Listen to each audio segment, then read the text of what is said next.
जय जिनेन्द्र। नमो अरिहन्ताणं नमो सिद्धाणं नमो आयर्याणं नमो उवच्छायाणं नमो लोये सव्वसाहुणम् ऐसो पंच नमो यारो सव्व पावपणाशनो मंगलारं च सव्वेसिं परममः वै मंगलम्। कल हमने सदाचार पाठ पढ़ा था जिसमें हमने चर्चा की थी कि क्या खाने योग्य है और क्या खाने योग्य नहीं है। ऐसी दो लिस्ट अगर हम बनाएं तो ऐसी 5 चीज़ें हैं, 5 तरह की चीज़ें हैं जो हमें नहीं खाना चाहिए। जो खाने योग्य चीज़ हो उसे भक्ष्य कहते हैं और जो खाने योग्य चीज़ नहीं हो उसे अभक्ष्य कहते हैं। जैसे आलू अभक्ष्य है क्योंकि वह खाने योग्य नहीं है। ठीक है, खाने योग्य पदार्थ को भक्ष्य कहते हैं और नहीं खाने योग्य पदार्थ को अभक्ष्य कहते हैं। 5 तरह के ये अभक्ष्य होते हैं: त्रसघात, बहुघात, अनुपसेव्य, नशाकारक और अनिष्ट। इन 5 अभक्ष्यों में एक कॉमन बात क्या है कि ये 5 ही अभक्ष्य हैं। एक तो कॉमन बात ये है कि चलिए 2 कॉमन बात बताइए इन 5 अभक्ष्य में कि ये 5 ही अभक्ष्यों को खाने से बहुत से जीवों का घात होता है। ठीक है, और 5 ही खाने का भाव करना यह तीव्र राग का परिणाम है। क्यों है तीव्र राग का परिणाम? क्योंकि हमें पता है कि इस चीज़ में इतने जीव की हिंसा हो रही है, फिर भी हम उसको अगर भक्षण कर रहे हैं तो वह हमारे तीव्र राग का कारण है। देखो, मंद और तीव्र राग ऐसे सुने होंगे ना, मंद कषाय तीव्र कषाय, मंद राग तीव्र राग। तो क्या होता है मंद कषाय तीव्र कषाय? कि जैसे खाना खाने का परिणाम हुआ, वह क्या कषाय भाव नहीं है कि अकषाय भाव है? कषाय भाव है। खाना खाने का भाव होना कषाय का परिणाम है, राग का परिणाम है। खाने से राग हुआ तो वो कषाय भाव है। तो खाना खाना तो ये कषाय भाव है। अब इसमें हम तीव्र और मंद का भेद करें कि घर का खाना खाना, शुद्ध सात्विक खाना खाना, यह तो मंद राग हुआ। और खाने की भूख तो सबको लग रही है, कषाय भाव तो है, किंतु बाहर होटल में जाके खाना खाना या अभक्ष्य भक्षण करना, अभक्ष्य जो खाने योग्य नहीं है उन खानों को भी खाना जो हमारे लिए अनुकूल, हमारे हेल्थ के लिए अनुकूल नहीं है, उन चीज़ों को भी खाना, वो हुआ तीव्र राग। ठीक है, खाना खाना वह है राग। घर का खाना खाना या शुद्ध सात्विक खाना खाना, मर्यादा का अच्छा खाना खाना, वो हुआ मंद राग। और अभक्ष्य भक्षण करना वो हुआ तीव्र राग। तो ये 5 ही चीज़ें तीव्र राग का कारण, तीव्र राग के कारण होती हैं और इनसे पाप बंद होता है। क्यों? क्योंकि ये तीव्र कषाय है, इसलिए तो तीव्र राग का कारण है। और दूसरा, इनसे पाप बंद क्यों होता है इन्हें खाने से? क्योंकि इनके खाने से अनंतों जीवों की हिंसा होती है। कल हमने बात की थी ना कि सब लोग फिर ये लॉजिक देते हैं कि कुछ भी खाएंगे तो हिंसा तो होगी ही होगी। कुछ भी खाएं, हम गिलकी भी खा रहे हैं, लौकी भी खा रहे हैं, तो जीव की तो हिंसा हो ही रही है। गेहूं का लोग तो यहाँ तक कहते हैं कि गेहूं उग रहे हैं तो उसमें खेती करने में ही बहुत हिंसा हो जाती है ना। और उसमें पेस्टिसाइड्स वगैरह डालते हैं, कीटनाशक दवाइयाँ, तो कितने जीवों की हिंसा हो रही है। और अगर हम ऐसे हिंसा से बचने जाएं तो फिर तो कुछ भी नहीं खाना चाहिए। तो कल हमने बात की थी कि अगर हम एक स्केल बनाएं, नंबर दें, 1 जीव की हिंसा, 5 जीव की हिंसा, 10 जीव की हिंसा, तो हम 1 जीव की हिंसा, जिस खाने में कम से कम जीव की हिंसा हो वो तो हम खाएं, किंतु अपने स्वाद के लिए या अपने शरीर के पोषण करने के लिए जिसमें बहुत सारे जीवों की हिंसा होती हो उसे भी खाएं, तो वो तीव्र पाप का कारण है। हिंसा तो होगी ही होगी, किंतु किसमें कम जीवों की हिंसा हो रही है, किसमें ज़्यादा जीवों की हिंसा हो रही है, वो हमें हमेशा ध्यान रहना चाहिए। एक और ये लॉजिक आता है, कल एक प्रश्न भी आया था ये कि अगर हम अच्छा खाना नहीं खाएंगे, मतलब हेल्दी खाना की गाजर नहीं खाएंगे तो हमारी आँखें खराब हो जाएगी। या है ना, जो नॉन वेज का भी आता है लोगों का ऐसे कि अंडा नहीं खाएं या ऐसी चीज़ें नहीं खाएं, तो फिर हमारी फिज़िकली हम स्ट्रांग नहीं रहेंगे। तो देखो ऐसा भी कुछ नहीं है। हाथी जो कि सबसे बलिष्ठ प्राणी है ना, इस पूरे दुनिया में सबसे बलिष्ठ हाथी माना जाता है। एक आध कोई गेंडा वगैरह और हो तो हाथी वैसे बहुत काफ़ी बलिष्ठ माना जाता है। तो वो शाकाहारी होता है, वो शाकाहारी होता है, उसके बाद भी उतना बलिष्ठ होता है। दूसरा, घोड़ा फुर्ती के लिए, घोड़ा बहुत फुर्तीला होता है, वो शाकाहारी होता है। तो इसलिए हम त्रस घात का सेवन नहीं करें, त्रस घात को नहीं खाएं, जिनसे त्रस जीवों की हिंसा होती है, ऐसे मांस का सेवन नहीं करें, तो भी हम ताकतवर और फुर्तीले, ताकतवर और फुर्तीले दोनों हो सकते हैं, है ना। तो इसलिए ये लॉजिक तो गलत है। दूसरा कि बच्चों की आंखें कमज़ोर हो जाएगी या ये, तो देखो इसके लिए तो ऐसा है, क्या खाने जो लोग खाते हैं उनको चश्मे नहीं लगते? ऐसा है क्या? अगर ये नियम हो जाए कि गाजर जो खाएगा उसको गारंटी है कि चश्मा नहीं लगेगा, तो फिर खाने की हम छूट बोल दें कि ठीक है भाई, तुमको चश्मा नहीं लगेगा तो तुम खा लो। किंतु ऐसा तो है नहीं। गाजर खाते हुए भी, मतलब जो नहीं खा रहे हैं, बहुघात जो नहीं कर रहे हैं, गाजर मूली जो भी चीज़ें होती है जिससे कि आँखें वगैरह खून बढ़ता है, जो भी चीज़ें, मुझे बहुत नॉलेज नहीं है, पर जिसके कारण हमें लगता है कि हमें ये खाने से नहीं होगा, क्या उन लोगों को चश्मा नहीं लग रहा है या उन्हें खून की कमी नहीं हो रही है? तो ऐसा भी नहीं है। तो मतलब हम सिर्फ ये स्वाद का पोषण करने के लिए एक मिथ है, ऐसा कुछ भी नहीं है कि ये खाने से ऐसा ही होगा। और अब तो शाकाहार वाली की दालें हर चीज़ का सब्स्टिट्यूट होता है, कि सिर्फ गाजर खाने से ही आँख की रोशनी नहीं बढ़ती है। दूसरा, ये आप आंवला वगैरह खाएंगे तो उससे भी आँख की रोशनी अच्छी हो जाती है। तो इसलिए अपने विवेक से काम लेना चाहिए, जो सुनी सुनाई बातें हैं उन पर नहीं जाना चाहिए। जबकि जैनियों का स्वास्थ्य तो बताते हैं कि सबसे अच्छा स्वास्थ्य किसी का होता है तो जैनियों का होता है। बीमार होने वालों की संख्या जैनियों में सबसे कम होती है। क्यों?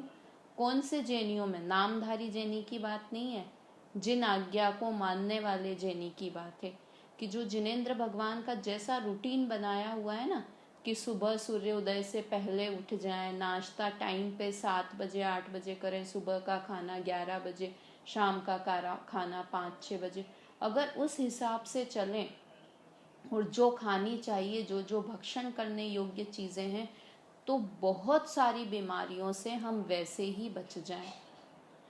तो जो आप लोगों में से जो बाहर रहते हैं, जो आप लोगों में से खाना खाते हैं बाहर का, और बहुत सारे, सबके देखो बहुत सारे लॉजिक होते हैं कि प्रैक्टिकल नहीं है, पार्टीज़ में जाना होता है, इसलिए हम त्रसघात तो नहीं करते, किंतु बहुघात बिना आलू प्याज कांदे गाजर वाला खाना तो बहुत मुश्किल होती है पार्टीज़ में जाने के लिए। तो ऐसा बिल्कुल भी नहीं है। आप मानस बना लेंगे ना तो अपने आप वैसी व्यवस्थाएं होती चली जाएंगी। इसलिए हम स्वाध्याय करते हैं, अब हमको इतनी रुचि हो गई है धर्म की, तो थोड़ा सा हमारा आचरण भी होना चाहिए। ज्ञान तो होना ही चाहिए, किंतु तदनुकूल आचरण भी हमारा होना चाहिए।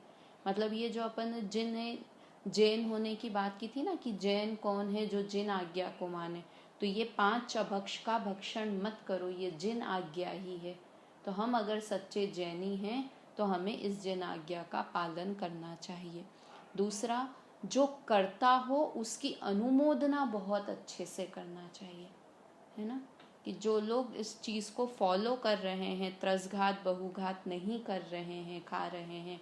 मतलब देखो, त्रसघात तो हम लोगों में से बहुत ही कम जो दवाइयों वगैरह में लेते हैं उसको भी पक्का मन इकट्ठा करके छोड़ ही देना चाहिए, और उसकी सब्स्टिट्यूट दवाइयाँ मार्केट में ढूंढ लेनी चाहिए। बहुघात में सबसे ज़्यादा जो हम लोगों को दिक्कत आती है, आलू कांदा गाजर मूली, जो अंडरग्राउंड वेजिटेबल्स होती हैं, उनको भी छोड़कर देखिए, बहुत आसान है। एक साथ नहीं, थोड़ा थोड़ा करके छोड़िए। कि मैं 15 दिन में एक ही बार खाऊंगी, 1 महीने में एक ही बार खाऊंगी, या 1 दिन की छूट है, मतलब कुछ भी, फिर उसमें और कम मर्यादा, उसमें और कम मर्यादा, ऐसे धीरे धीरे करके छोड़ेंगे तो सब में हो जाएगी, सब अपने आप अभक्ष भक्षण छूट जाएगा। और दूसरा, जो खाते नहीं हैं उनकी अनुमोदना करना, उनकी तारीफ करना कि वो बहुत अच्छा काम करते हैं। और कभी भी है ना, इन चीज़ों में तो बच्चों का या अपने हस्बैंड्स का कि अरे क्या करें, वो तो दिन भर नौकरी करके आता है तो रात को तो खाना ही पड़ेगा, इस तरह से इसको अनुमोदना करते हैं। कहते हैं कि हमारे बच्चे, अरे क्या पता बॉम्बे की लाइफ, आपको क्या पता। तो भाई हम भी बॉम्बे रहे हुए हैं, और बॉम्बे में तो बहुत इजीली फॉलो कर सकते हैं जैनिज़्म। मतलब मैं इतने साल रही हूँ वहाँ, 20 साल, तो जैनिज़्म वहाँ फॉलो करना जितना सरल है ना, कहीं भी नहीं है उतना सरल फॉलो करना। क्यों? क्योंकि वहाँ पर जैन खाना आराम से आपको मिल जाता है। देखो, बाहर का खाना खाने के पोषण की बात नहीं है, किंतु वाकई आप सर्विस में हैं, ये हैं, जो भी अगर प्रॉब्लम है, घर से बाहर रहते हैं, बाहर का खाना, तो जैन खाना नाम बोलते से और एकदम शुद्ध जैन खाना मिल जाता है। चौविहार मतलब रात में अन्न नहीं खाने वाला, दिन में खाना खाने वालों की लाइन लगी होती है वहाँ पर। आपको सिर्फ बोलने की देरी है कि मुझे दिन में खाना चाहिए, आपको इजीली अवेलेबल हो जाता है। तो इसलिए अगर हमारे बच्चे, हमारे हस्बैंड्स खा रहे हैं तो उसका पोषण नहीं करना चाहिए, उसकी अनुमोदना नहीं करनी चाहिए कि अरे ऐसा तो करना ही पड़ता है उन्हें, ऐसा तो करना ही नहीं तो रह ही नहीं सकते बॉम्बे में। तो इस तरह की बातों से हमें बचना चाहिए, है ना। कृत कारित अनुमोदना अभक्ष भक्षण में तीनों का बराबर पाप है। ये जिन वचन है, इसमें ऐसा नहीं है कि खाने में ज़्यादा पाप है और अनुमोदना करने में कम पाप है। इक्वल पाप है, इक्वल। कृत मतलब हम खुद करें, कारित यानी दूसरों से करवाएं, और अनुमोदना यानी जो खा रहा है अभक्ष, उसकी अनुमोदना करें कि हाँ यह तो ठीक है, करना ही पड़ता है। तो इस तरह से अनुमोदना से बचना चाहिए। तो त्रसघात क्या था कि जिन पदार्थों के खाने से बहुत सारे त्रस जीवों का घात होता है, त्रस जीव अर्थात 2 इंद्रिय से 5 इंद्रिय जीवों का घात होता है, उसे त्रसघात कहते हैं। बहुघात, जिन पदार्थों के खाने से बहुत से स्थावर जीवों का घात होता है, मतलब एकेंद्रीय जीवों का घात होता है, उसे बहुघात कहते हैं। त्रसघात में हुआ अष्ट मूल गुण में जो चीज़ आई थी, मध्य मांस मधु और 5 उदंबर फल, ये सब त्रसघात हैं। बहुघात, गाजर, मूली, कंद मूल जो भी जमीन के नीचे उगते हैं वो सब बहुघात हैं। फिर अनुपसेव्य मतलब जिसका सेवन उत्तम पुरुष बुरा समझे, ऐसे लार मल मूत्र आदि का सेवन करना, वह अनुपसेव्य अभक्ष है। नशाकारक, जो नशा बढ़ाने वाली चीज़ें होती है उनका सेवन करना, वह नशाकारक अभक्ष है। और अनिष्ट अभक्ष, जो हमारे स्वास्थ्य के लिए हानिकारक हो, उसे जानते हुए भी खाना, वह अनिष्टकारक अभक्ष है। ठीक है, अनिष्टकारक अभक्ष की कौन परमिशन नहीं देते हैं? डॉक्टर्स भी अनिष्टकारक अभक्ष को अभक्ष मानते हैं। अब मैं एक एक चीज़ का आपसे, आप मन में आंसर देते जाइए या पेपर पे लिखते जाइए। एक बार छोटा सा क्विज जैसा खेलते हैं कि मैं आपसे पूछती हूँ, आधा मिनट का टाइम देती हूँ, आप मन में ही सोचो, फिर उत्तर देना इसका, है ना। आप ही आपके टीचर हो अभी तो, यहाँ पर तो मैं तो हूँ नहीं, तो अभी आप ही आपके टीचर हो, तो अपने हिसाब से देखिए। पहले बताइए, रात्रि भोजन करना कौन सा अभक्ष है ना। रात्रि भोजन लिख लीजिए, आप मन में सोच लीजिए आंसर। अभी मैं वापस तुरंत ही, हम 5 मिनट में, इसके बाद रात्रि भोजन सोच लिया कौन सा अभक्ष है। फिर लहसुन खाना कौन सा अभक्ष है।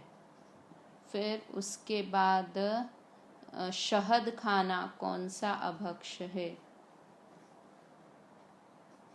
मैं ऐसी चीज़ें ले रही हूँ कि जो हम मोस्टली खाते हों, उनको भी हम छोड़ दें कि कौन से अभक्ष हैं।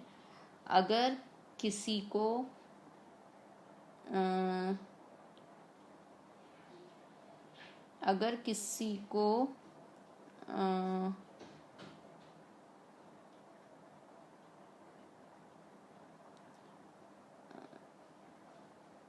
किसी को बीपी की बीमारी हो जिसमें नमक बंद हो, मतलब है ना पूरी तरह से, किसी को हाई बीपी हो, बहुत हाई बीपी हो, किंतु वह रात्रि में आलू के चिप्स खाए,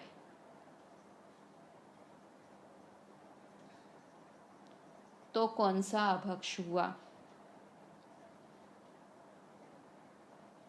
है ना। चिप्स वगैरह में बहुत नमक डलता है इसलिए। तो अगर किसी को हाई बीपी हो किंतु वह आलू के चिप्स खाता हो, रात्रि भूल जाइए, चलिए, किसी को हाई बीपी हो किंतु वह आलू के चिप्स खाता हो, तो वह कौन से अभक्ष का सेवन कर रहा है, ठीक है। और ऐसे आलू के चिप्स जिसमें बहुत सारा नमक हो, ऐसे आलू के चिप्स खा रहा हो अगर वो, तो वह कौन सा अभक्ष है। शराब पीना कौन सा अभक्ष है।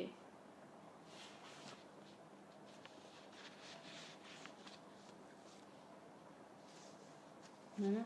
और हमारा गला खराब हो और हम आइसक्रीम खाएं तो कौन सा अभक्ष है।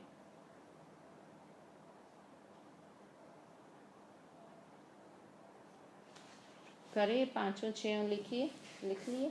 चलो इसमें एक वो आपको हिंट देती हूँ कि एक पदार्थ दो अभक्ष भी हो सकता है। जैसे दो यानी वो त्रसघात और नशाकारक भी हो सकता है, वो अनुपसेव्य और बहुघात भी हो सकता है। इस बात को ध्यान रखना। चलिए, रात्रि भोजन करना, यह कौन सा अभक्ष हुआ 5 अभक्ष में। तो ये नियम से बहुघात तो हुआ ही, और त्रसघात भी हो सकता है। बहुघात, क्योंकि जो बहुघात क्यों है रात्रि भोजन, क्योंकि जो अंडरग्राउंड वेजिटेबल में हम क्यों दोष मानते हैं कि जमीन के नीचे जो चीज़ें उगती है वो उनमें वो बहुघात है, क्योंकि जमीन के नीचे सूर्य की रोशनी नहीं पहुंच पाती, तो उन पदार्थों में बहुत सारे जीव उत्पन्न हो जाते हैं। वही पाप रात्रि भोजन का भी है कि रात्रि भोजन में सूर्य की रोशनी नहीं होती है, तो इसलिए बहुत सारे एकेंद्रीय जीव उत्पन्न हो जाते हैं जो हमें हमारी आंखों से नहीं दिख पाते, जो कि सूर्य की रोशनी में उत्पन्न नहीं होते हैं। तो इसलिए रात्रि भोजन करना बहुघात है।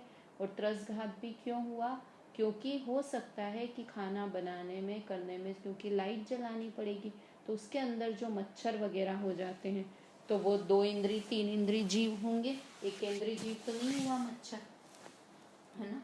तो 3 इंद्री 4 इंद्री तक भी हो जाते हैं, तो उनकी भी हिंसा होगी। तो इसलिए रात्रि भोजन करना त्रसघात और बहुघात दोनों अभक्ष हुआ। लहसुन खाना कौन सा अभक्ष है, बहुघात अभक्ष है। शहद खाना कौन सा अभक्ष है, शहद खाना त्रसघात अभक्ष भी है और अनुपसेव्य अभक्ष भी है। क्यों, क्योंकि त्रसघात तो उसमें बहुत सारी मधुमक्खियों की हिंसा होगी, है ना। और अनुपसेव्य क्यों है, क्योंकि वो मधुमक्खियों के लार मल मूत्र आदि से बनता है। शहद लार से तो स्पेशली बनता है, तो इसलिए वह त्रसघात और अनुपसेव्य दोनों अभक्ष हुआ शहद खाना। और किसी को बीपी है किंतु वह आलू की चिप्स खाता हो, तो आलू अपने आप में बहुघात अभक्ष हुआ, और बीपी है किंतु फिर भी बहुत नमक का खाना वह अनिष्ट अभक्ष हुआ। तो आलू की चिप्स किसी बीपी के मरीज को खाना वह बहुघात और अनिष्ट अभक्ष हुआ, है ना। शराब पीना कौन सा अभक्ष हुआ, शराब त्रसघात हुआ, क्योंकि बहुत सारे जीवों की हिंसा से बनती है शराब। और नशाकारक अभक्ष भी हुआ, क्योंकि वह नशा बढ़ाती है। आइसक्रीम खाना गला खराब हो, तो ये अनिष्टकारक अभक्ष हुआ। इस तरह से और भी अपने मन में लगा के सोच के देखिए, और कुछ ऐसा चीज़ हो जो समझ नहीं आ रही हो तो आप व्हाट्सएप पे भेज के मुझसे पूछ सकते हैं। तो इस तरह से हमारा यह पाठ पूरा हुआ। जितना बन सके उतना कीजिए शक्ति प्रमाण, है ना। अपनी शक्ति जितनी हो, वास्तव में इसमें तो शक्ति की भी बात नहीं है, ये तो पूरी ही तरह छोड़ने योग्य हो।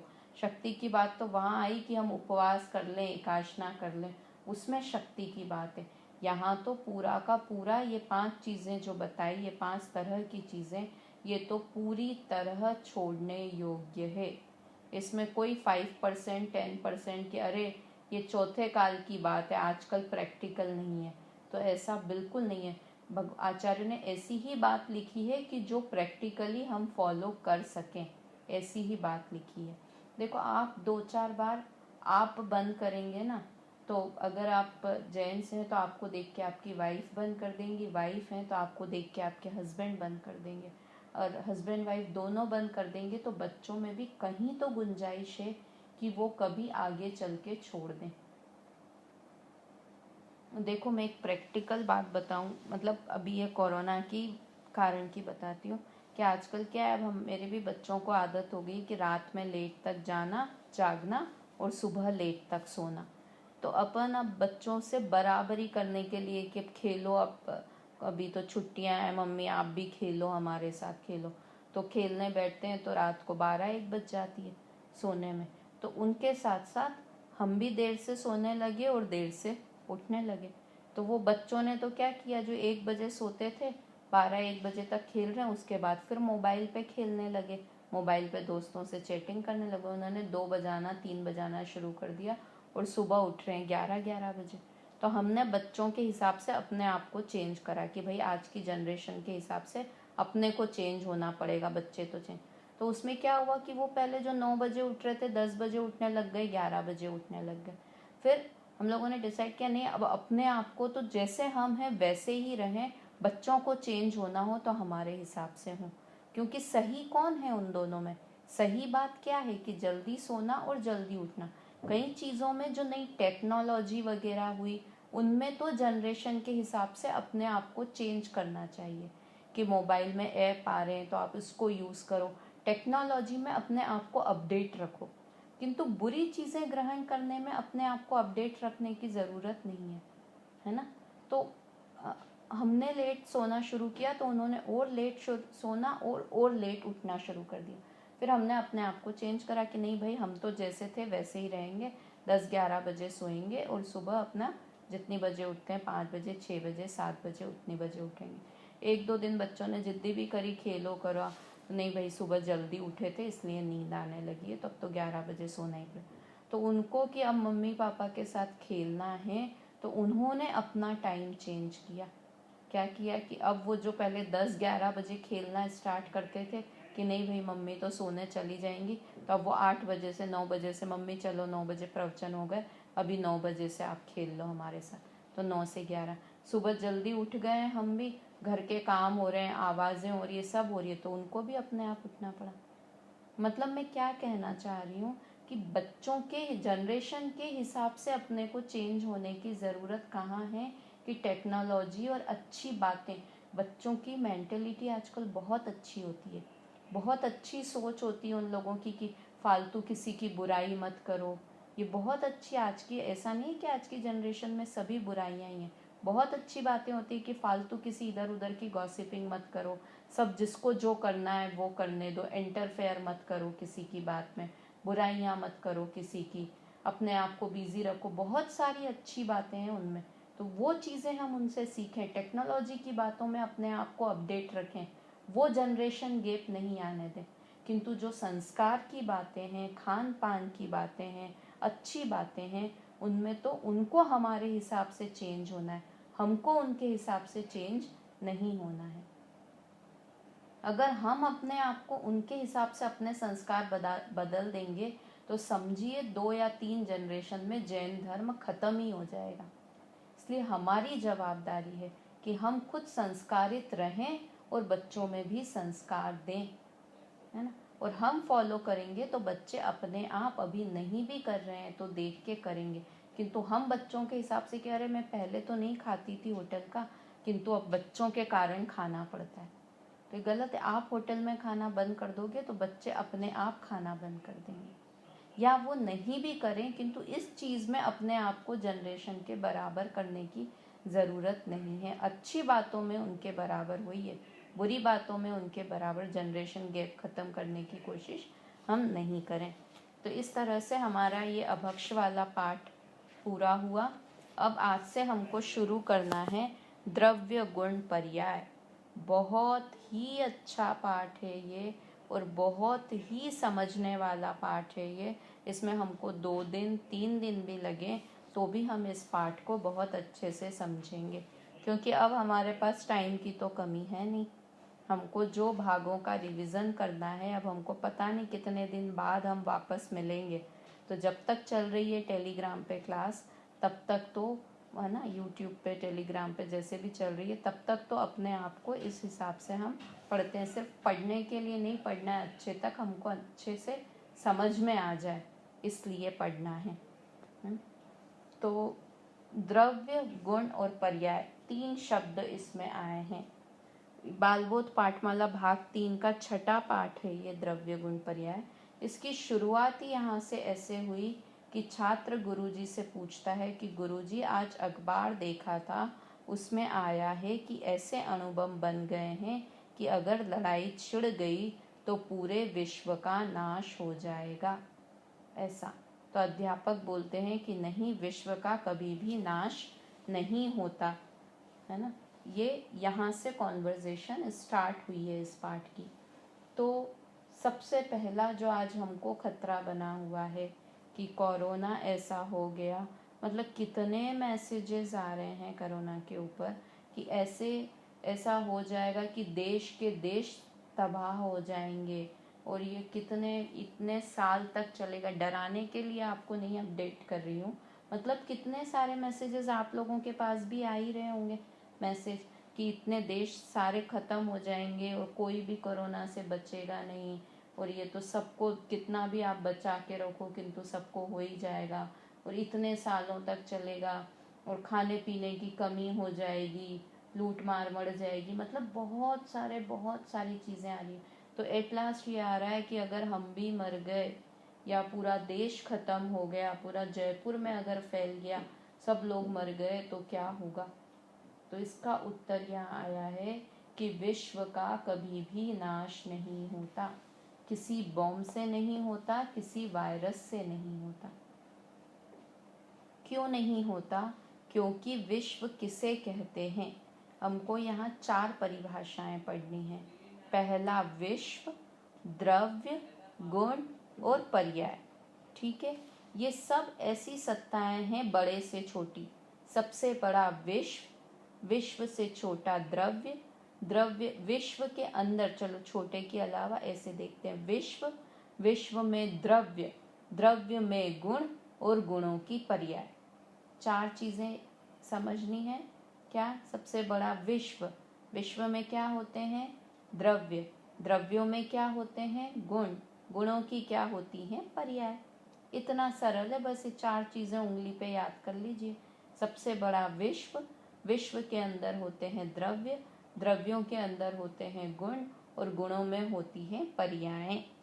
ठीक है, तो ये 4 चीज़ें हमको अभी पहले आज हम ये चीज़ें पढ़ते हैं, उसके बाद आगे वाला पाठ हम इसमें आगे जो चर्चा की है वो पढ़ेंगे।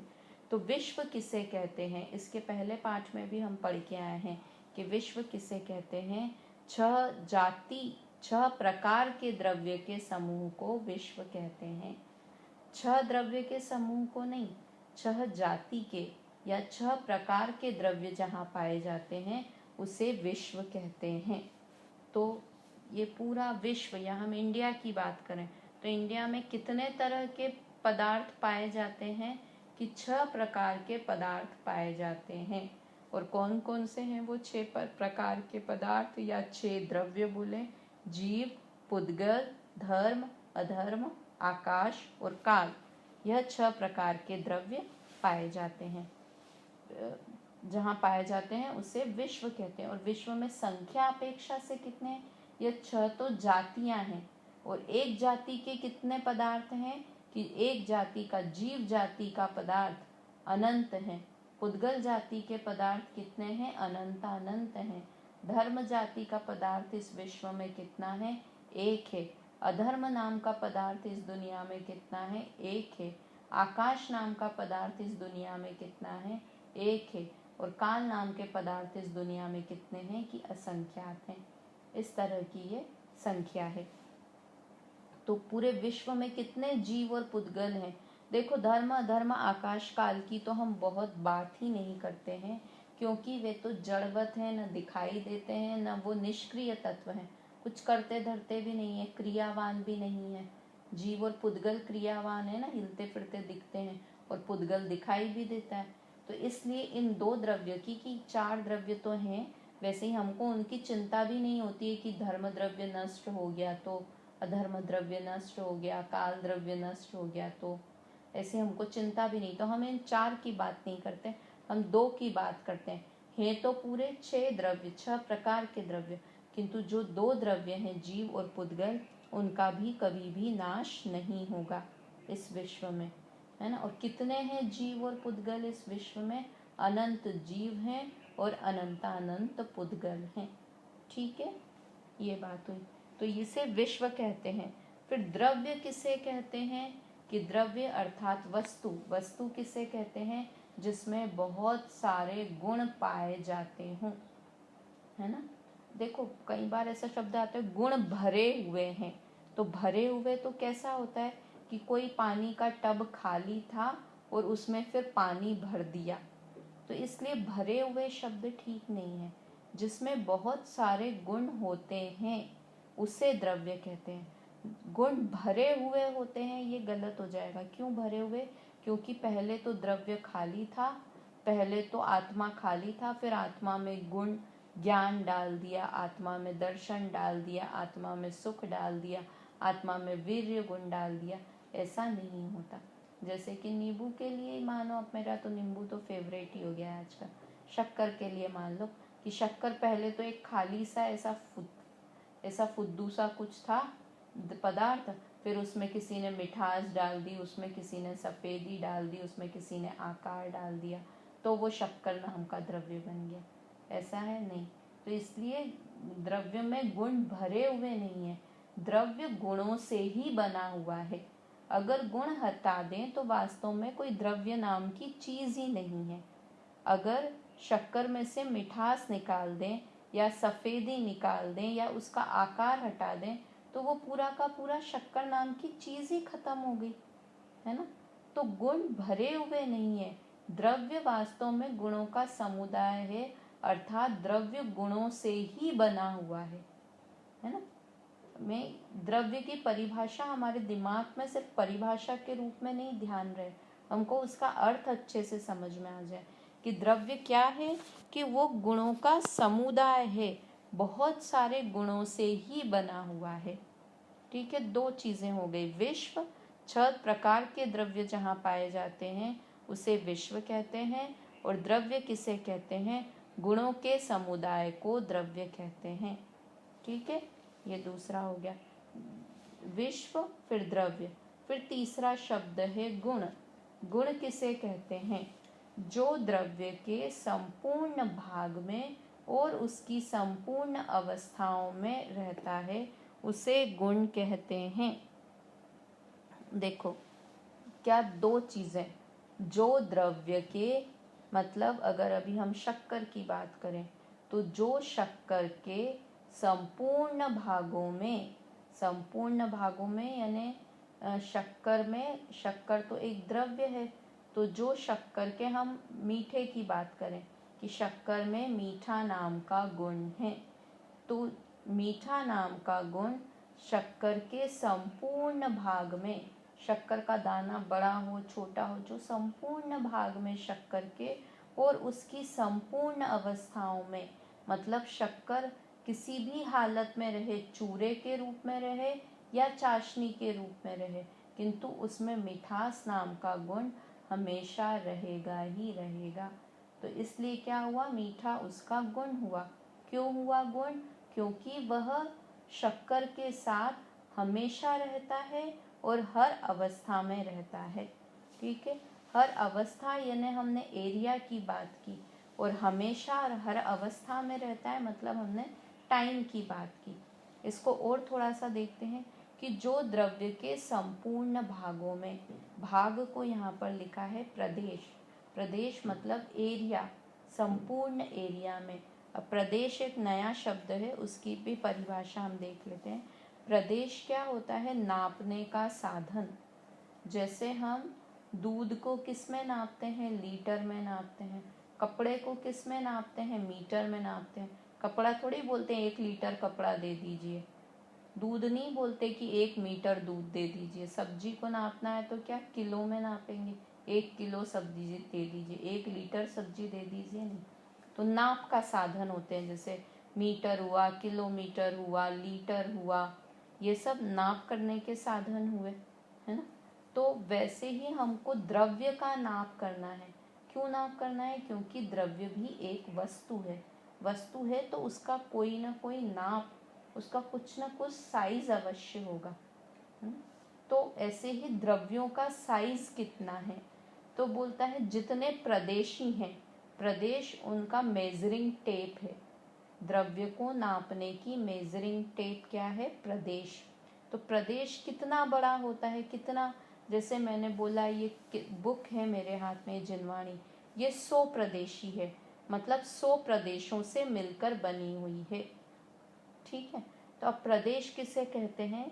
कि एक पुद्गल परमाणु, परमाणु यानी पुद्गल का सबसे छोटा हिस्सा, जिसे पुद्गल द्रव्य कहते हैं। हमने पहले बात की थी कि परमाणु है वह पुद्गल द्रव्य है, बाकी जो 2 परमाणुओं से मिल जाए वो स्कंद है, और जो ये हमको दिखाई देती हैं सारी चीज़ें, ये स्कंद दिखाई देता है, परमाणु हमें दिखाई नहीं देता।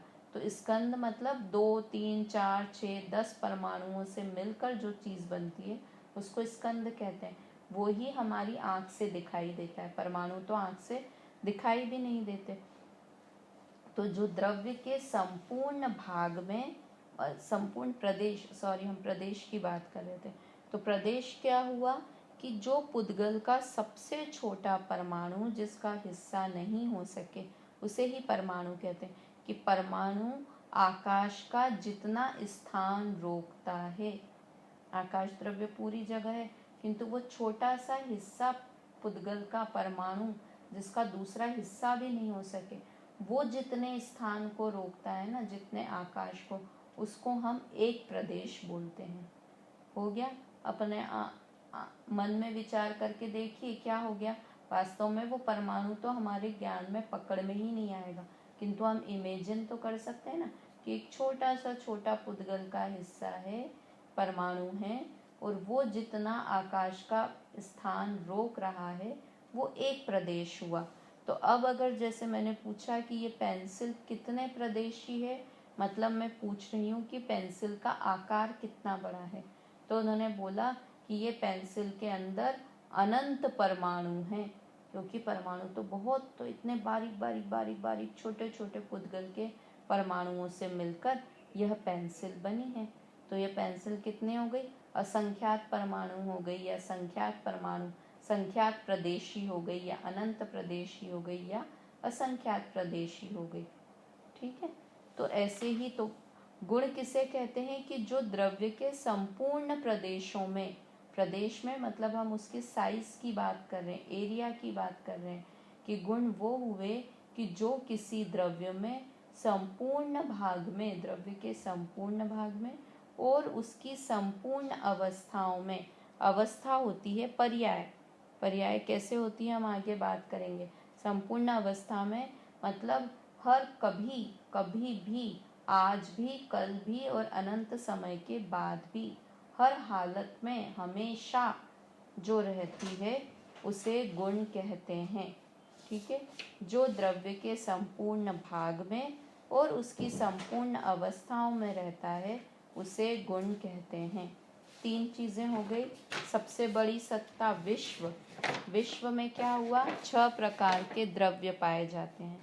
फिर हुआ द्रव्य, तो द्रव्य किसे कहते हैं? जिसमें बहुत सारे गुण पाए जाते हैं। अब गुण किसे कहते हैं? कि जो द्रव्य के सब भाग में और उसकी सब अवस्थाओं में रहता है उसे गुण कहते हैं। 3 चीज़ें हो गई। तीनों चीज़ें अभी आत्मा के ऊपर लगा के देखते हैं कि आत्मा एक द्रव्य है। क्यों है आत्मा एक द्रव्य? क्योंकि उसमें बहुत सारे गुण भरे हुए हैं। आत्मा में भरे हुए नहीं बोलना है, भरे हुए तो क्या हो गया? खाली थे और भर दिए। उसमें बहुत सारे गुणों से ही बना है आत्मा, बना हुआ ही गुणों से है। अब गुण क्या हुए? कि आत्मा का गुण क्या है, ज्ञान गुण है। अगर ज्ञान गुण मानते हैं तो क्यों ज्ञान गुण है?